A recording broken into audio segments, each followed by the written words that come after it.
l'histoire avec Maxime Roy remonte avant l'écriture, parce que c'est le chéri de ma grande fille. Donc Maxime, à l'époque, est professeur à l'ESRA, donc une école de cinéma, me montre ses courts-métrages et on sympathise tout de suite très très très fort. Et moi, en fait, j'ai une idée de documentaire par rapport à une histoire vis-à-vis de mon père, etc. Et on en parle, et très vite, lui va dévier mon intention pour aller sur un... Il me dit, moi, ce qui m'intéresse, c'est pas l'histoire du documentaire sur ton père, c'est la façon dont tu parles de ça et la relation que ça que ça implique et que ça induit et la façon dont toi tu te situes au milieu de tout ça. Donc on va se mettre à écrire un long métrage au départ qui s'appelle Les Héroïques. Et pendant cette écriture, on va rencontrer une production qui va nous demander de faire des essais. Et nous, faire des essais d'un long métrage qu'on est en train d'écrire, qu'on n'a pas fini, il y a un truc qui ne percute pas, quoi. Et comme tout ça se fait un peu dans l'urgence, on décide dans l'urgence d'écrire un court métrage et on écrit Beautiful. Je pense qu'on n'était pas encore complètement sûr de notre titre. Et puis surtout le fait que tout d'un coup on axe beaucoup plus sur un... Puisque c'est un court métrage, la trajectoire est plus simple. Il y a un parcours, quoi. Il y a moins d'interventions qu'on a le temps de développer comme dans un long, évidemment. Donc tout d'un coup, il nous paraissait beaucoup plus évident de porter quelque chose qui n'était plus au pluriel. Donc plus les héroïques, l'héroïque, ça aurait été trop prétentieux. Et ce personnage de Michel, comme on l'a écrit, c'est vrai que c'est un perdant magnifique. Enfin, je veux dire, il est largué et en même temps touchant.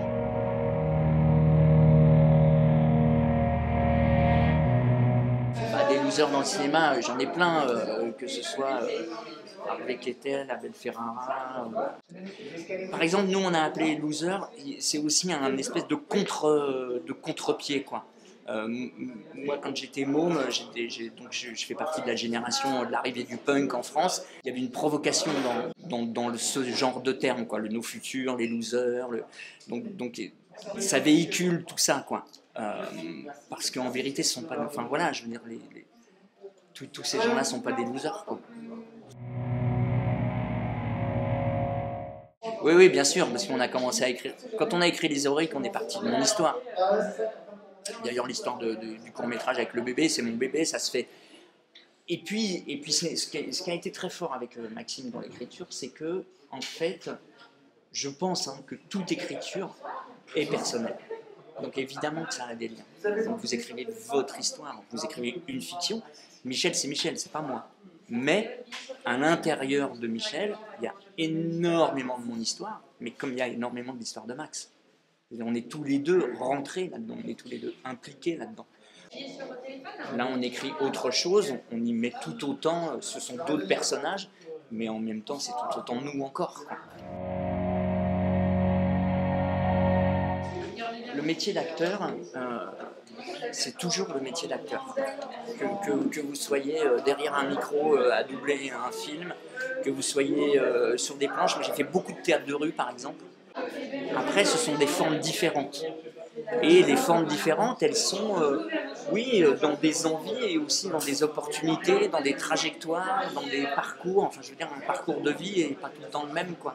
Donc, à un moment donné, j'ai eu des possibilités de faire du doublage. Je continue à en faire, d'ailleurs, assez régulièrement. Je me régale, parce que je trouve que c'est un très, très intéressant travail d'acteur, justement, d'être la voix d'un autre. Ouais.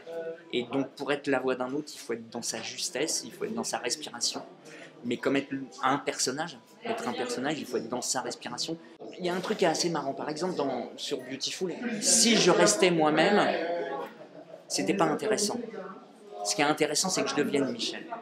Et par exemple, la scène du début, qui est une scène importante, on l'a beaucoup travaillé avec Max, et j'étais à côté, j'étais autour, mais c'était pas ça, quoi. Et en fait, à un moment donné, Max a vidé le plateau, il m'a dit viens voir. Et il m'a dit un truc, j'ai tout compris, quoi. Il m'a dit arrête de faire François, fais Michel. Et c'est ça en fait. Et c'est tout le temps ça. C'est-à-dire que évidemment, quand on est acteur, c'est tout ça, mais au service d'un autre, dans une autre respiration. Là, je viens de terminer un tournage que j'ai trouvé passionnant, qui s'appelle Les Pires, qui est un film réalisé par Lisa Coquin et Roman Guéret. On a tourné à Boulogne avec des enfants extraordinaires.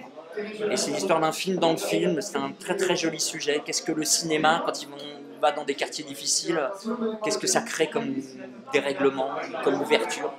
Donc voilà, j'avais un rôle vraiment très très joli. Donc voilà, ça je suis très content. Et je vais tourner en 2022 un premier film de Sarah Verhagen, auquel je tiens beaucoup parce que c'est quelqu'un que je connais depuis très longtemps et qui a écrit une très très belle histoire sur un homme qu'on a connu. Et voilà. Allez voir Les Héroïques. Voilà, qui sort le 20 octobre dans toutes les salles.